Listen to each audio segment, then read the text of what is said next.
how to use my eyes only on Snapchat.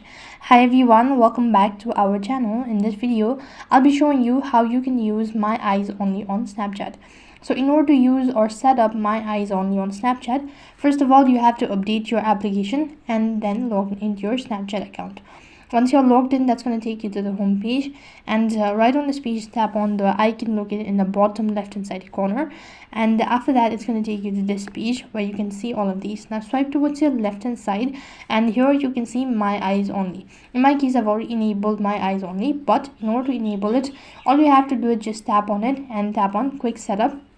After that, you need to create a password. Like mine, I've already set my password. After that, you need to read the confirmation, and if you agree, tap the circle icon and click on finish in order to complete the procedure. And now that you've set up my eyes only on Snapchat, and in order to access it, you have to come back to the same page and swipe towards your left hand side and click on my eyes, and then you need to enter in the password in order to access your my eyes only on Snapchat.